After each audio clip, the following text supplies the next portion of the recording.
Everyone. Thank you for being here this evening. When our class talked about having a reunion on 15th, Bill Fritzy suggested that we honor the classmates that we've lost. And so we all agreed that dedicating a tree would be a beautiful thing. So Bill and Aaron and I worked together to plan this out. Aaron and her dad found and planted the tree for us. It's a flowering cherry, so we'll get to see it bloom every spring. And then we have the plaque for the 5. So I had asked friends, close friends of those 5, if they could write a message for me.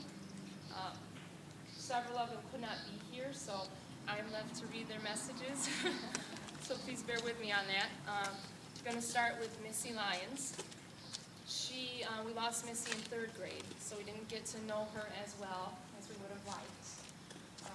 Jasmine was cousins of Missy, and so she gave me a little message to read. One Monday we returned to our classroom and saw your empty seat. We saw your things being put away. We no longer saw your bright smile. Being 3rd graders, we didn't understand. Your brownie troop planted a tree in your honor. Time passed as we became seniors and graduated. We now want to remember and plant this tree in your honor. Missy Sue Lyons, you're a part of us we won't forget. Next, we lost Robert Barrington. He made it through with us. That was an amazing day when he graduated with us. And Kathy Warner was his aide at the school, so I asked Kristen Warner if she would write something on his behalf. She cannot be here. She's a long ways away in Utah with 2 very small children. Didn't really want to travel by herself with them.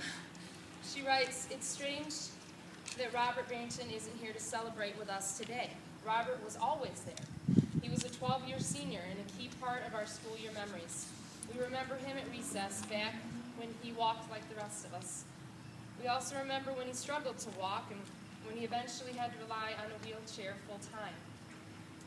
Maybe we didn't fully realize it at the time, but Robert faced major challenges in his too short life. These difficulties and challenges were hard for us to even imagine. While we spent our time complaining about things like pop quizzes, our parents, and zits, Robert really didn't complain. And so that's not how we remember him. We remember him instead as someone who loved to read, always with a book in hand. We also remember him flirting with all the girls, telling jokes, and picking and poking and teasing students and teachers alike. We remember him in cruising the halls in his varsity jacket, a proud Jonesville comma. We remember him as someone who handled life's difficulties better than most of us would have. As a result, the class of '98 was always very proud to count Robert Barrington as one of us. On graduation day, we all knew deep down that our futures likely looked different than Robert's did. What we didn't know and what we still don't know is why this had to be the case. Why did Robert have to leave us so early? We may never know, but what we do know, what is certain, is that he's not forgotten. He will not be forgotten. About 8 years ago, we lost Kevin Clark, who battled his whole life with liver disease. And I have a note Kristen is going to read. Right there's 5. Okay. That Lori wrote. This is from Lori. I have so many wonderful memories of Kevin. Most of them are from after graduating, which is when he became one of my closest friends. A personal favorite of mine was from the time we were roommates living by Hillsdale College. We used to go for these endless walks in the middle of the night all over the campus. He was the kind of friend you could tell anything to without worrying of being judged. We spent hours dyeing each other's hair, his bright red and mine purple. He was also the person that taught me how to play poker, which I still suck at. Kevin wanted to go into the field of special effect makeup and studied at the Art Institute of Pittsburgh. I miss him every day, but I'm extremely thankful for all the time he was given. Just after most of us finished high school, thereabouts, I think is when we lost Jared. And Ben Flint was really hoping to be here for that. He'll be here in a couple weeks. He's actually traveling abroad. He's a busy traveler. He will be in Michigan at the end of the month, and he wants to come see the tree. And he said he's sorry that he couldn't be here for this. He wishes everyone the best, and thank you for planting the tree for our lost friends, and he will come and see it soon. He wrote, "It's a difficult thing to explain in words how much someone meant to you and how much they impacted your life, and as I imagine, he did many others." I met Jared and the Langs family somewhere around 1985. We lived a few houses away from each other on East Street.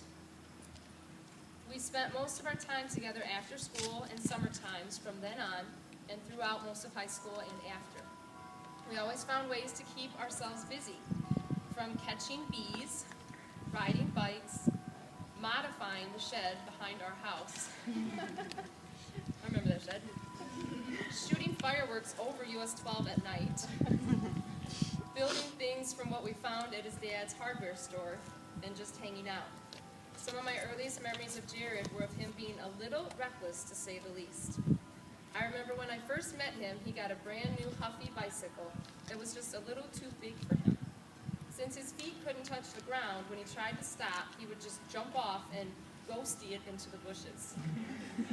I thought this was pretty funny at the time, but learned that there would be plenty of scrapes and bruises along the way. I always admired Jared. He was always giving it all, whether playing sports, working, laughing, and living. He might not have been the most coordinated person I have ever met, but that never stops him. He always had a natural ability in school, which I was always a bit jealous of. Hunting, fishing, and making everyone around him laugh. If you never saw his entire rap and beatbox of Eazy-E's Boys in the Hood, I'm sorry you missed out. Besides all the jokes, picking, roughhousing, and trouble we got into, Jared was and will always be considered one of my best friends. He was one of the most generous and caring people I have ever gotten to know, and I cherish the time that we spent together. So I say, Jared, thank you for making me laugh, teaching me how to keep going no matter what, and being my best friend through all the good and bad.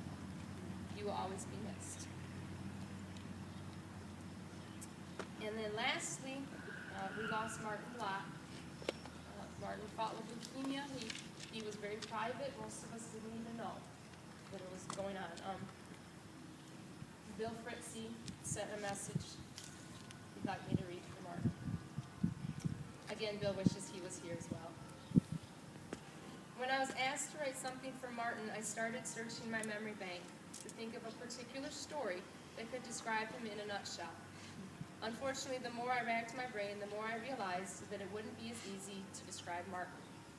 The fact of the matter is, if you didn't get the chance to really know Martin, then you missed out on a truly good person. To many of you, he may have been the quiet, smart kid who only went to our school for a few years. To me and many others, he was a loyal, hilarious, snarky, and trustworthy friend. I know today he would be very annoyed to know we were all here talking about him. He'd rather we talk about someone else. Martin was the kind of person who could handle life's major obstacles and yet have a complete breakdown over the small stuff. Case in point, when a group of us traveled to Chicago and the gas tank hit empty, he screamed at all of us to shut up and turn off the radio, believing it was causing the car to use up more gas. Yes, he graduated top of our class. Martin, however, was strong and fought hard against his illness. He talked matter-of-factly about his illness with a calm and clear head. I miss Martin. He was my best friend, and I will hold close to the memories I have of him. Whether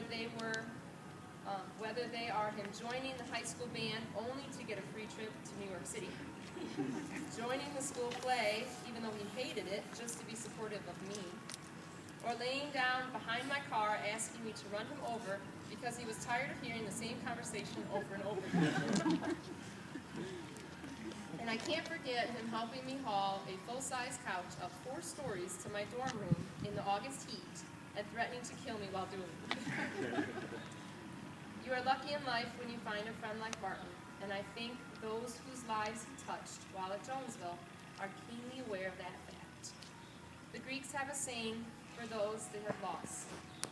It is Aonei, meaning. It means, may their memory be eternal. I hope and pray that with this marker, we all continue to hold on to the memories of all those we have lost in our class. May their memories be eternal.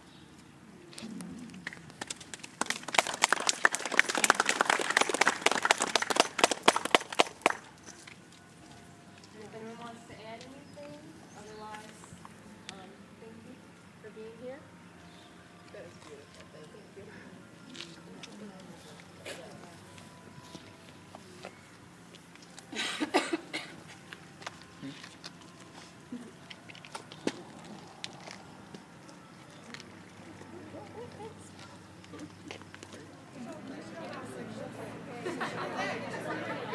I know it. I know it. Really,